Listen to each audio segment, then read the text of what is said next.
안녕하십니까? 삶의 깊이를 더하는 지혜와 통찰의 시간입니다. 오늘 말씀을 듣기 전에 잠시 하나님의 은혜를 나누는 일에 동참해 주시겠어요?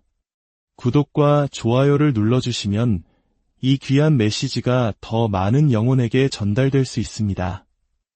여러분의 작은 손길 위에 하나님의 크신 축복이 가득하기를 기도합니다. 어린 시절 저의 어머니는 도서관 사서이자 기독교 서점의 매니저로 일하셨습니다. 덕분에 저는 아주 어릴 때부터 책을 깊이 사랑하는 법을 배웠습니다. 닥치는 대로 책을 읽었고 책을 수집하기 시작했죠. 오늘날 제 개인 서재에는 약 2만 5천 권의 종이책이 있고 전자책까지 합하면 5만 5천 권이 넘는 장서를 보유하게 되었습니다. 인생의 어떤 시기에는 하루에 한 권씩 책을 읽기도 했습니다. 어떻게 그게 가능하냐고요?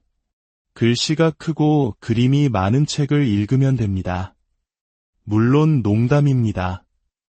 이 5만 5천 권의 책들 중에는 아주 흥미로운 주제를 다루는 책들이 몇 권 있습니다. 바로 역사 속 유명인들의 마지막 말, 즉 유언을 모아놓은 책들입니다.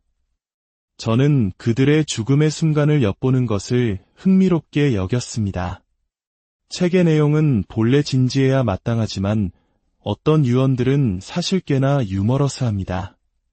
몇 가지를 나눠볼까 합니다. 제임스 로저스라는 범죄자가 있었습니다. 그는 총사령을 앞두고 있었죠. 집행관들이 총을 쏘기 직전 물었습니다. 마지막으로 요청할 것이 있는가? 그러자 그가 말했습니다. 네, 방탄조끼를 주시오. 남북전쟁 당시 북군 지휘관이었던 존 세지윅 장군의 마지막 말도 유명합니다. 그는 전장에서 적군을 바라보며 이렇게 말하는 순간 총에 맞아 전사했습니다. 저 남북은 놈들은 이 거리에서는 코끼리도 못 맞출 걸. 멕시코의 혁명가 판초 비아의 마지막 말은 이랬습니다. 이렇게 끝나게 하지 마시오. 사람들에게 내가 뭔가 멋진 말을 했다고 전해주시오. 오늘 우리는 인류 역사상 가장 유명하고 가장 심오한 마지막 말에 대해 이야기하고자 합니다. 바로 십자가 위에서 남기신 예수 그리스도의 마지막 말씀입니다. 지난 7주 동안 우리는 예수님께서 십자가에 못 박히시는 그 고통의 시간 동안 남기신 7가지 말씀, 가상칠언을 함께 묵상해왔습니다. 저는 목회자로서 수많은 사람들의 임종을 곁에서 지켜보았습니다. 그들이 마지막 말을 남기는 순간을 함께했죠. 마지막 말은 중요합니다. 한 사람의 인생이 응축되어 있기 때문입니다. 하물며 인류를 구원하기 위해 오신 예수 그리스도의 마지막 말씀은 그 무엇과도 비교할 수 없는 무게와 의미를 지닙니다. 그리고 오늘 우리는 그 마지막 말씀들 중에서도 가장 마지막, 예수님께서 숨을 거두시기 직전에 외치신 마지막 한마디에 다다랐습니다. 누가복음 23장은 그 순간을 이렇게 기록하고 있습니다. 때가 제6시쯤 되어 해가 빛을 잃고 온 땅에 어둠이 임하여 제9시까지 계속하며 여기서 잠시 멈춰봅시다. 예수님은 이미 6시간 동안 십자가에 매달려 계셨습니다. 때는 정오였지만 온 땅에 어둠이 깔려 오후 3시까지 계속되었다고 성경은 말합니다. 어둠이라는 단어에 주목해 주십시오. 오늘 우리가 나눌 메시지는 신뢰에 관한 것이기 때문입니다. 우리는 인생의 가장 어두운 시간 속에서 하나님을 신뢰하는 법을 배워야 합니다. 왜 갑자기 어두워졌을까요? 아마 하나님께서 구름으로 해를 가리셨거나 폭풍우가 몰려왔을 수도 있습니다. 이유는 알 수 없지만 한낮이 가장 밝아야 할 시간에 태양은 빛을 잃었습니다. 그리고 바로 그때 성소의 휘장이 한가운데가 찢어지는 놀라운 일이 일어납니다. 성경은 이어 말합니다.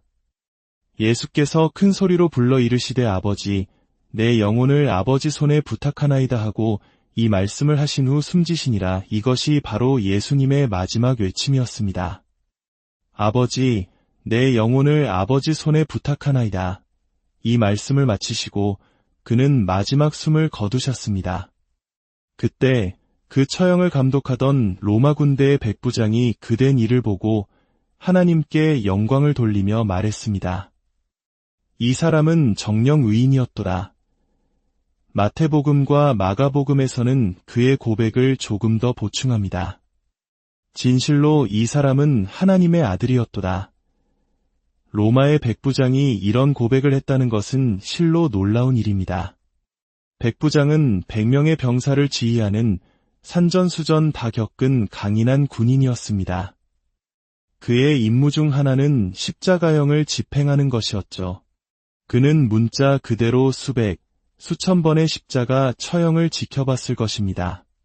당시 로마 제국은 하루에도 수백 명씩 십자가형에 처했으니 그에게 십자가 위의 죽음은 전혀 새로운 광경이 아니었습니다. 그는 범죄자들, 정치범들이 십자가 위에서 고통스럽게 죽어가는 모습을 숱하게 봐왔습니다. 하지만 이 죽음만큼은, 예수의 죽음만큼은 그가 평생 보아온 그 어떤 죽음과도 달랐던 것입니다. 이 냉철하고 무감각해졌을 로마 군인의 마음을 뒤흔든 것은 무엇이었을까요? 그것은 바로 예수님께서 십자가 위에서 하신 7마디의 말씀들이었습니다.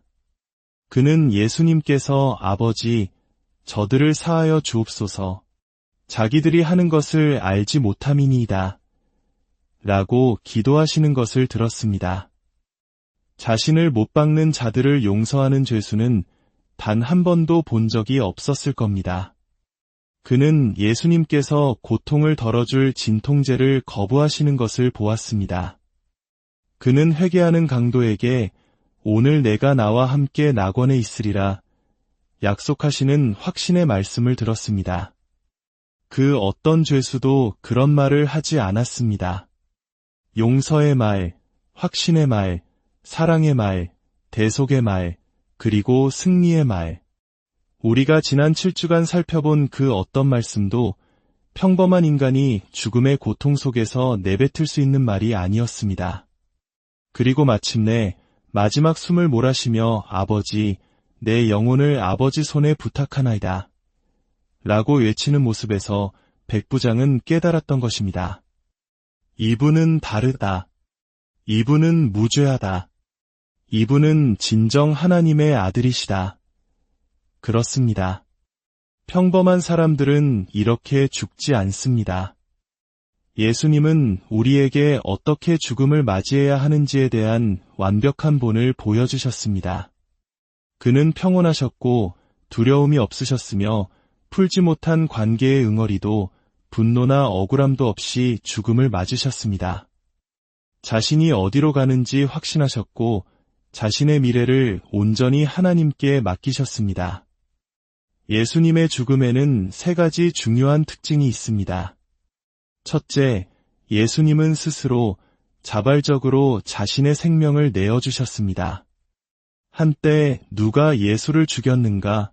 라는 논쟁이 있었습니다. 로마 군인인가?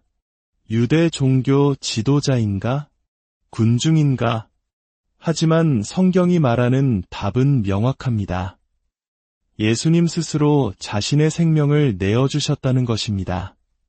그분은 죽기 위해 이 땅에 오셨습니다. 예수님은 요한복음 10장 18절에서 이렇게 말씀하셨습니다. 이를 내게서 빼앗는 자가 있는 것이 아니라 내가 스스로 버리노라. 나는 버릴 권세도 있고 다시 얻을 권세도 있으니 십자가의 죽음은 비극이 아니라 우리를 위한 예수님의 자발적인 선택이었습니다. 둘째, 예수님은 확신에 차서 생명을 내어주셨습니다. 성경은 예수님께서 마지막 말씀을 큰 소리로 외치셨다고 기록합니다. 저는 지난 40년간 목회를 하며 수많은 임종을 지켜봤지만 죽어가는 사람이 소리를 지르는 경우는 단 한 번도 보지 못했습니다. 죽음의 순간에 사람은 힘을 잃고 마지막 몇 마디를 속삭일 뿐입니다. 특히 십자가형과 같은 극심한 고문 속에서는 약한 신음 소리조차 내기 어렵습니다. 하지만 예수님은 외치셨습니다. 이것은 분노나 두려움, 절망의 외침이 아니었습니다. 이것은 승리의 외침이었습니다. 반석처럼 굳건한 신뢰의 외침이었습니다. 아버지, 내 영혼을 아버지의 손에 부탁하나이다. 셋째, 예수님은 하나님을 신뢰하며 생명을 내어주셨습니다. 예수님께서 하신 이 마지막 말씀은 사실 구약성경 시편 31편 5절의 인용입니다. 그리고 이 구절은 당시 모든 유대인 아이들이 잠자리에 들기 전에 외우던 취침 기도였습니다. 마치 우리가 아이들에게 잠들기 전 기도를 가르치는 것처럼 유대인 부모들은 자녀에게 내가 나의 영을 주의 손에 부탁하나이다 라고 기도하도록 가르쳤습니다. 의심할 여지 없이 어머니 마리아도 어린아기 예수에게 매일 밤 이 기도를 가르쳤을 것입니다. 예수님은 어린 시절부터 매일 밤 되뇌었던 그 기도를 인류의 죄를 짊어지신 십자가 위에서 마지막 유언으로 남기신 것입니다. 이것이 우리에게 무엇을 가르쳐 줍니까? 예수님은 자신의 고통이 아닌 아버지를 바라보셨다는 것입니다. 그는 두려움이나 후회 없이 오직 신뢰만을 보이셨습니다. 자, 그렇다면 인생의 가장 어두운 날들을 지날 때 우리가 예수님의 이 마지막 말씀에서 붙잡아야 할 진리는 무엇일까요? 네 가지로 나누어 살펴보겠습니다. 첫 번째 진실은 나에게는 나를 사랑하시는 하늘 아버지가 계시다는 것입니다. 예수님은 마지막 기도를 아버지라는 단어로 시작하셨습니다. 몇 주 전 예수님께서 온 인류의 죄를 짊어지셨을 때 나의 하나님, 어찌하여 나를 버리셨나이까 라고 외치셨던 것을 기억하실 겁니다. 그때는 죄로 인해 하나님과 분리되었기에 아버지라 부를 수 없었습니다. 그러나 이제 모든 심판이 끝나고 그는 다시 친밀하게 아버지를 부르십니다. 많은 사람들이 좋지 않은 아버지에 대한 기억 때문에 하나님을 아버지로 부르는 것을 어려워합니다. 무정하고 비난하고 상처를 주는 아버지 말입니다. 하지만 우리의 하늘 아버지는 그런 분이 아니십니다. 그분은 우리를 돌보시고 한결같으시며 언제나 우리 곁에 계시고 모든 것을 하실 능력이 있는 분입니다. 시편 103편 13절은 말합니다. 아버지가 자식을 긍휼히 여김같이 여호와께서는 자기를 경외하는 자를 긍휼히 여기시나니 당신이 지금 어떤 어려움을 겪고 있든 당신의 고통에서 눈을 들어 당신을 사랑하시는 아버지를 바라보십시오. 하나님은 당신 자신보다 당신을 더 사랑하십니다. 두 번째 진실은 나의 아버지는 신뢰할 수 있는 분이시다는 것입니다. 예수님은 말씀하셨습니다. 내 영혼을 아버지 손에 부탁하나이다. 이 부탁하다라는 헬라어 단어 파라티테미는 은행의 안전금고에 예금하다라는 뜻을 가지고 있습니다. 우리가 가장 귀중한 것을 안전금고에 맡기듯 예수님은 자신의 가장 소중한 영혼을 아버지의 손이라는 가장 안전한 금고에 맡기신 것입니다. 우리는 인생에서 누구를 신뢰할 것인지 결정해야 합니다. 세상을, 여론을, 심지어 시시때때로 변하는 내 감정조차 온전히 신뢰할 수는 없습니다. 그러나 모든 것을 아시고 언제나 우리의 유익을 최우선으로 생각하시며 항상 진실만을 말씀하시는 단 한 분, 하나님은 우리가 온전히 신뢰할 수 있는 분입니다. 시편 33편 4절은 말합니다. 여호와의 말씀은 정직하며 그가 행하시는 일은 다 진실하시도다. 당신이 걱정하는 모든 것을 그분께 맡기십시오. 당신의 건강, 미래, 가정, 자녀, 직장, 당신이 걱정하는 모든 것을 하나님의 안전금고에 예금하십시오. 걱정은 하나님이 없다고 말하는 것과 같은 실천적 무신론입니다. 걱정이라는 경고등이 켜질 때마다 그것을 하나님께 온전히 맡기는 기회로 삼으십시오. 많은 분들이 구원의 확신에 대해 염려합니다. 내가 믿음이 약해져서 구원을 잃으면 어떡하죠? 하지만 기억하십시오. 구원을 지키는 것은 우리의 몫이 아닙니다. 안전금고에 귀중품을 넣고 열쇠를 잠그는 것은 은행의 역할이듯 우리의 구원을 지키시는 분은 하나님이십니다.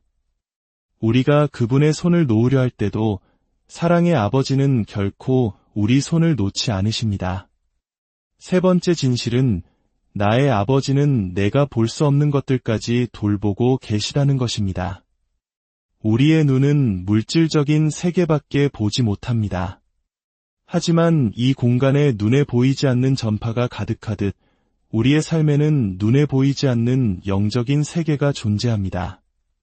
그리고 그 보이지 않는 세계가 오히려 영원합니다. 이 땅의 모든 것은 쇠하지만 우리의 영혼은 영원합니다. 예수님께서 내 영혼을 이라고 말씀하신 것은 우리가 육체 이상의 존재임을 상기시켜줍니다. 당신이 어둠 속에 있을 때 해결책이 보이지 않을 수 있습니다. 길이 보이지 않을 수 있습니다. 그러나 당신이 기다리는 동안 하나님은 보이지 않는 곳에서 일하고 계십니다. 당신이 할 일은 그저 신뢰하는 것입니다. 고린도 후서 4장은 말합니다. 우리가 주목하는 것은 보이는 것이 아니요 보이지 않는 것이니 보이는 것은 잠깐이요 보이지 않는 것은 영원함이라. 마지막 네 번째 진실은 나의 아버지는 내가 맡기는 모든 것을 감당하실 수 있다는 것입니다. 기도의 마지막 구절, 아버지 손에는 우리에게 깊은 안정감을 줍니다. 하나님의 손은 얼마나 크고 강하실까요? 첫째로, 하나님의 손은 나를 축복하시기에 충분히 큽니다. 이사야 62장 3절은 말합니다. 너는 또 여호와의 손의 아름다운 관, 내 하나님의 손의 왕관이 될 것이라. 둘째로, 하나님의 손은 나를 영원히 안전하게 지키실 만큼 강합니다. 요한복음 10장에서 예수님은 약속하셨습니다. 내가 그들에게 영생을 주노니 영원히 멸망하지 아니할 것이요 또 그들을 내 손에서 빼앗을 자가 없느니라. 그들을 주신 내 아버지는 만물보다 크심에 아무도 아버지 손에서 빼앗을 수 없느니라. 그 누구도 심지어 사탄조차도 당신을 하나님의 손에서 빼앗을 수 없습니다. 어린 시절 저는 아이들과 수영장에서 놀아주곤 했습니다. 아이들을 가장자리에 세우고 말했죠. 아빠한테 뛰어내려. 아빠가 받아줄게. 아이들은 처음엔 두려워했지만 용기를 내어 제 팔에 뛰어든 후에는 100번이고 다시 하고 싶어 했습니다. 왜냐하면 아버지의 품에 안기는 것이 너무나 즐겁고 안전했기 때문입니다. 하나님을 신뢰하는 법을 배우는 것도 이와 같습니다. 한번 그분의 사랑의 팔에 뛰어들면 우리는 그 신뢰의 기쁨에 중독되어 더 크고 놀라운 일들을 그분께 맡기게 될 것입니다. 셋째로, 하나님의 손에는 상처가 있습니다. 그렇습니다. 예수님의 손에는 못자국이 있습니다. 천국에서는 모든 것이 온전해질 것이지만 오직 예수님의 몸에만 그 상처가 영원히 남아있을 것입니다. 그것은 우리를 향한 그분의 사랑이 얼마나 큰지에 대한 영원한 증거가 될 것입니다. 이사야 49장은 말합니다. 내가 너를 내 손바닥에 새겼고 하나님은 당신의 이름을 자신의 손바닥에 문신처럼 새기셨습니다. 어린 시절 밤에 무서움을 느낄 때면 저는 부모님 침실로 달려가 부모님 사이에서 잠이 들곤 했습니다. 그곳이 가장 안전하게 느껴졌기 때문입니다. 제가 잠들고 나면 아버지는 저를 크고 강한 팔로 안아 제 침대로 옮겨주셨습니다. 아침에 눈을 뜨면 저는 제 침대에 누워 있었습니다.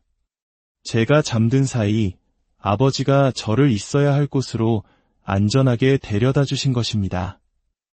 이것이 바로 예수 그리스도를 믿는 성도가 죽음을 맞이하는 모습에 대한 완벽한 그림입니다.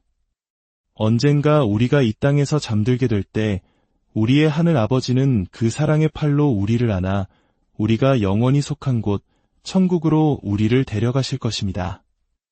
아버지, 내 영혼을 아버지 손에 부탁하나이다. 이 기도는 단지 죽음의 순간에만 필요한 것이 아닙니다. 두려울 때, 분노할 때, 걱정될 때, 우울할 때, 혼란스러울 때, 절망에 빠졌을 때 우리는 매일, 매 순간 이 기도를 드려야 합니다. 우리 함께 기도하겠습니다. 사랑의 하나님 아버지, 오늘 예수님의 마지막 말씀을 통해 우리에게 말씀해 주시니 감사합니다.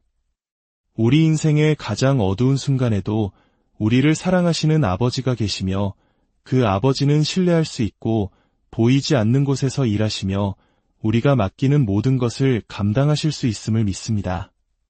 지금 이 순간 각자의 삶의 자리에서 두려움과 걱정과 고통 속에 있는 당신의 자녀들을 위해 기도합니다. 저희가 가진 모든 문제와 아픔, 미래에 대한 불안까지도 온전히 아버지의 크고 강하신 손에 맡겨드립니다. 어린아이가 아빠의 품에 뛰어들듯 오늘 저희가 믿음으로 당신의 품에 뛰어듭니다.